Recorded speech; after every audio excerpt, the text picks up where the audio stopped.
एकपटक हेर्नुस् त आज हामी एकजना बुवाको सुधारको भिडियो रिपोर्ट देखाउँदैछौँ। बुवालाई चाहिँ हामीले 1.5 महिना उपचार गरिसकेपछि ठमठम हिँड्ने बनाएर पठाएका छौँ।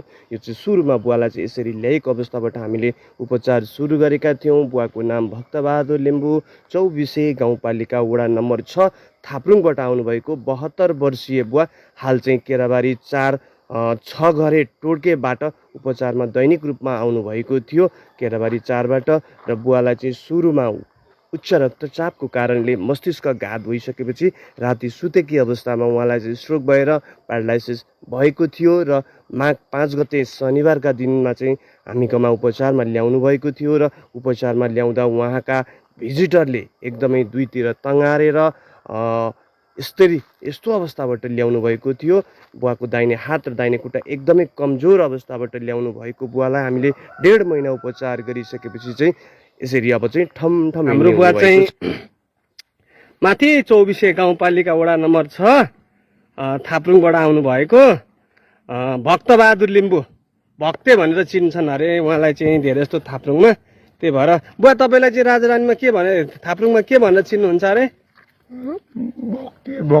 भक्ते भक्तबहादुर। तपाईँलाई चाहिँ कसरी यस्तो भएको थियो सुरुमा प्यारालाइसिस भन्नु त? यहाँ सुतेरै बिहान उठ्दाखेरि चाहिँ हिँड्न सक्नु भएन? 4 बजेदेखि भेटेको छ। ए 4 बजे बिहान? ए अनि चाहिँ सरासरी यहाँ आउनुभयो कि कता कता जानुभयो? त्यहाँबाट आइगयो। आइजानुभयो? एक दिन बस्यो नि। ए एक दिन चाहिँ घरमा बस्नुभयो अनि अर्को दिन चाहिँ यहाँ आउनुभयो? अनि यहाँ आइकन चाहिँ कस्तो भएको छ तपाईँलाई अहिले? अब हिँड्न सक्नुहुन्छ नि? यसरी हिँड्न सक्ने हुनुभएको छ नि? पहिला त हिँड्न सक्नुहुन्थेन होइन? दिसा पिसाब जान ओर्न केही गर्न सक्नुहुन्थेन होइन?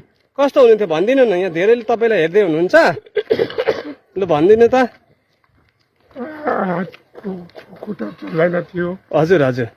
बोली आउँदैन थियो। हजुर हजुर। बन्द भएको थियो। हजुर हजुर। कान पनि सुन्दै हुन्नथ्यो अनि बोली पनि आउँदैन थियो होइन? हजुर हजुर। ठिक छ। अहिले चाहिँ अब अहिले चल्न थालो? त्यो नचल्ने हात देखाउनु त कुन हो? नचल्ने हात चलाउनु त हो। खुट्टा चाहिँ यही हो नि त? खुट्टा चाहिँ कुन हो? दुइटै नचल्ने थियो होइन? अब अहिले चल्छ नि?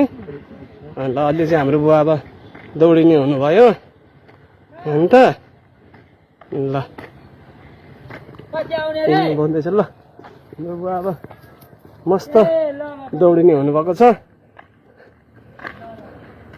कति महिना भयो बुवा हामीले यहाँ उपचार गरेको तपाईँलाई भन्नु त? 1.5 महिना भयो। 1.5 महिनामा चाहिँ के भयो तपाईँलाई अहिले? अब अहिले ठिक भयो। ठिक भयो? अब हिँड्न सक्नुहुन्छ नि? अब हिँड्छ। ल ल हेर्दै हुनुहुन्छ तपाईँहरू, हाम्रो बुवा चाहिँ यसरी पुरै हिँड्न सक्ने हुनुभएको छ। ल तपाईँहरूले देखिहाल्नुभयो, सुनिहाल्नुभयो। बुवा सुरुमा चाहिँ यसरी हामीकोमा माघ 5 गते ल्याइएको अवस्थाबाट हामीले उपचार गरेका थियौँ। विशेषतः बुवाको चाहिँ दाहिने हात र दाहिने खुट्टा चाहिँ उच्च रक्तचापको कारणले स्ट्रोक भएर अर्थात् मस्तिष्कघात भएर नचल्ने अवस्थामा पुगिसकेपछि यसरी ल्याएपछि हामीले 1 महिना उपचार गरिसकेपछि बुवालाई यसरी हिँड्ने पनि अभ्यास गरायौँ। दुईतिर समातेर यसरी डोर्याउँदै हिँडाउने अभ्यास पनि गराउँदै बुवालाई चाहिँ 1.5 महिनापछि चाहिँ बुवा पूर्ण रूपमा हिँड्न सक्ने हुनुभएको छ। विशेषतः यो प्यारालाइसिस समस्या चाहिँ उपचार गर्दा निको हुने समस्या हो। समयमै उपचार गर्न सकेको खण्डमा चाहिँ यहाँ बुवालाई जस्तै ठमठम हिँडेर चाहिँ बनाएर चाहिँ घर पठाउन सकिन्छ, अर्थात् पूर्ण रूपमा स्वस्थ बनाउन सकिन्छ। सामान्यतया प्यारालाइसिस भइसकेपछि निको हुँदैन है, अब चाहिँ व्हिलचेयरमै बस्नुपर्ने हो कि भन्ने एउटा मानसिकता, जो एउटा भ्रम पालेर जो बसिराख्नु भएको छ। प्यारालाइसिस समस्या चाहिँ समयमै उपचार गर्न सकेको खण्डमा चाहिँ बुवालाई जस्तै यसरी ठमठम हिँड्न सक्ने, आफ्नो काम आफै गर्न सक्नेसम्म बनाउन सकिन्छ। र बुवाको फेरि पनि अब हामी तपाईँलाई हिँडाएको 1.5 महिना उपचारपछि बुवा यसरी ठमठम हिँड्न सक्ने भइसकेपछिको भिडियो जोड्दैछौँ, हेर्नुहोस् त। अब त मजाले तगडाबाट हिँड्न सकिन्छ नि होइन त? ल अब हाम्रो बुवा दौडिने भइहाल्नु पर्ने। ठिक छ। यहाँ कति भयो उपचार गरेको भन्नु त? 1.5 महिना भयो। 1.5 महिनामा अब कस्तो भयो तपाईँलाई? ठिक भयो। अब हिँड्न सक्नुहुन्छ? नचल्ने हात हल्लाउनु त? नचल्ने हात हलाउँदै हुनुहुन्छ। उहाँको चाहिँ त्यो नचल्ने हात हो, पुरै अहिले चाहिँ चल्न थालिसकेको छ। अब यो त खुट्टा पनि त्यही हो, पुरै हात पनि चल्छ, खुट्टा पनि चल्छ। ल हाम्रो बुवा अब तगडा भएर यसरी मजाले हिँड्न सक्ने हुनुभएको छ। यदि तपाईँहरू पनि यस्तै किसिमको जो समस्या छ भने हामीलाई सम्झनु होला। हाम्रो केराबारी आयुर्वेद थेरापी सेन्टर चाहिँ केराबारी 8 टिपिङ चोक पूर्व 1000 बिघा सामुदायिक सभा हल र खप्तडी बस्ने देवस्थलको ठिक अगाडि रहेको छ। हामी चाहिँ विशेष गरी यस्तै किसिमका समस्याहरू जो कम्मरका, गर्दनका नसा चप्पेका, बुवाको जस्तै प्यारालाइसिसहरू, स्ट्रोकको कारणले भएका प्यारालाइसिस, जो उच्च रक्तचापको कारणले आएको, प्रेसरको कारणले आएको स्ट्रोक, प्रेसरको कारणले स्ट्रोक भएको प्यारालाइसिसको जो समस्या छ हामी पछाडिबाट पनि देखाउँदैछौँ। प्यारालाइसिसको जो समस्या छ त्यस किसिमको समस्यामा चाहिँ हामी यसरी नै सफल उपचार गरेर बुवालाई जस्तै सहजै आफ्नो काम आफै हिँड्न आफ्नो काम आफै गर्न सक्ने, आफ्नो काम आफै गरी साधारणतया आफै सामान्यतया आफै यसरी मजाले हिँडुल गर्न सक्नेसम्म बनाएर हामी चाहिँ यहाँबाट बुवालाई जस्तै सफल उपचार दिँदै धेरै व्यक्तिहरूलाई चाहिँ यसरी हिँड्न सक्षम भएका छौँ। यदि तपाईँहरूलाई पनि यस्तै समस्या छ भने आउनु होला। हाम्रो केराबारी आयुर्वेद थेरापी सेन्टरमा चाहिँ हामी विशेष गरी प्यारालाइसिस, कम्मरको, गर्दनको नसा चिप्पेको, कम्मरको, गर्दनको हड्डी खिएको समस्या, माइग्रेन, पिनास, ग्यास्ट्रिक, कब्जियत र पाइल्सको समस्याहरूमा पनि सफल उपचार गर्दै आइरहेको छौँ। विशेष गरी हामी चाहिँ यस्तै किसिमका प्यारालाइसिस र नसा चेप्पेका समस्याहरूमा चाहिँ सफल उपचार गर्दै हेर्नुहोस् त बुवालाई जस्तै सजिलै हिँड्न सक्ने बनाउन सक्षम भएका छौँ। यदि तपाईँहरूलाई पनि यस्तै समस्या छ भने आउनु होला। यहाँ बुवालाई लिएर आउने आमासँग पनि हामी सोध्छौँ बुवालाई चाहिँ सुरुमा कस्तो हुनुहुन्थ्यो, अहिले चाहिँ कस्तो हुनुहुन्छ। बुवा यहाँ बस्नु, तपाईँ त्यहाँ बस्ने एकछिन त्यो खाटमा। ल आमा पनि आउनु ल। अब आमा बुवालाई लिएर आउँदै हुनुहुन्छ? यहाँ बस्नु त आमा, तपाईँसँग नि कुरा गरौँ।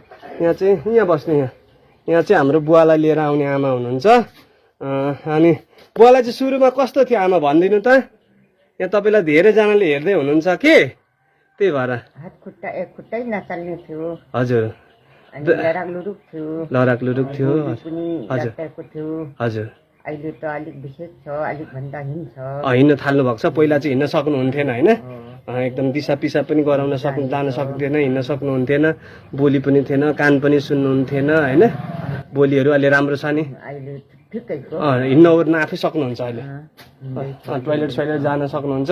सुरुमा चाहिँ कति यहाँ ल्याउनु भएको कति भयो तपाईँ त्यो पनि भनिदिनु त। अब माघ राख्दो 4 गतेदेखि 4 गतेदेखि अहिलेसम्म 1.5 महिना उपचार गर्दा चाहिँ बुवा अहिले चाहिँ अब पुरै तगडा हुनुभयो। रेगुलर 20 हुनुभयो, अब तगडा हुनुभयो नि। खुसी हुनुभएको छ नि? कस्तो लाग्यो यहाँको उपचार हाम्रो? खुसी लाग्यो। कस्तो लाग्यो भन्नु त? खुसी लाग्यो, हामीलाई एकदम खुसी लाग्यो। हो, तपाईँले उपचार गरेको हामी एकदम खुसी लाग्यो। हजुर, अनि आउँदैछौँ, आउँदै हुनुहुन्छ, यतिखेरसम्म तपाईँको नाम लिएर आउँदैछौँ। आउँदै हुनुहुन्छ। हो भनेपछि अरूलाई पनि यस्तै समस्या भयो भने यहाँ जानु भन्ने सल्लाह दिनुहुन्छ? आमै तुरुन्तै अझै दिँदैछौँ। हजुर हजुर, जानुपर्छ। यस्तो यस्तो मान्छे हजुर, उपचार गर्दै हजुर, निको हुँदै निसी जाँदैछ, आँखाले दिसिराखेको छ, हजुर, प्रचार गर्दैछौँ। हजुर, हजुर, हजुर। गर्नु एकदम खुसी लाग्यो आमा, बुवाको पनि धेरै राम्रो भयो। मलाई पनि बुवाको उपचार सक्सेस भएको देख्दा धेरै खुसी लाग्यो होइन। सबैले खुसी भयौँ। खुसी हुनुभयो नि। अहिले आउने जाने हेर्नेले पनि अहिले त तगडा भएछ। पहिले त हेर्दै डर लाग्दो थियो, दिसा पिसा थाप्नु पर्ने हो कि होइन। हो त, हो त। अन्त अहिले त निकै दिसा पिसा पनि आफै जानु हुँदैछ, हिँड्नु पनि हुन्छ अलिअलि। यसरी यतिकै राम्रो हुन्छ कि भन्ने हाम्रो आशा छ। नानी अब तपाईँले यसरी उपचार गरेको जसै जस हाम्रो भागे भाग मिल्दैछ नानी। जस भाग्य, हजुर हजुर हजुर। भनेपछि राम्रो भयो, खुसी हुनुहुन्छ? खुसी खुसी छौँ नानी, हामी खुसी छौँ। बुवा कति वर्ष पुग्नु भयो अहिले?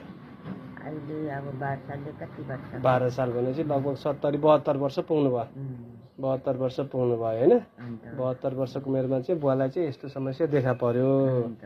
अनि त्यसपछि हामीले यहाँ 5 गतेबाट उपचार गऱ्यौँ। माघ 5 गतेबाट 4 गतेबाट बुवालाई प्यारालाइसिस, प्रेसरले हात खुट्टा नचल्ने, बोली पनि नआउने। यहाँनिर हजुर, आएको 5 गते 5 गतेबाट शनिबार हजुरबाट होइन नानी? हो एकदम एकदम 5 गते शनिबारबाट उपचार सुरु गरेका थियौँ। अहिले चाहिँ हाम्रो बुवा अब तगडा हुनुभयो एकदम। तगडै छ, तगडा, यति तगडा छ। हजुर पहिले यहाँ नआएको भए कुन हालत हुन्थ्यो, हजुर तपाईँको पासमा नआउँदा हो कि हजुर हजुर ठिकै छ। हजुर। यहाँ चाहिँ तपाईँलाई कसले भनेर यहाँ आइपुग्नु भयो आमा तपाईँहरू? यो यतै लाखमानकोमा ल्याउँदाखेरि त्यो कुन हालले सुनाएछ। ए त्यहाँ प्यारालाइसिसको चाहिँ उपचार हुन्छ त्यहाँ लैजानु भन्नुभयो अनि त्यसपछि लाखमानकोबाट यहाँ लिएर आउनुभयो। अन्त शनिबारको दिन हजुर।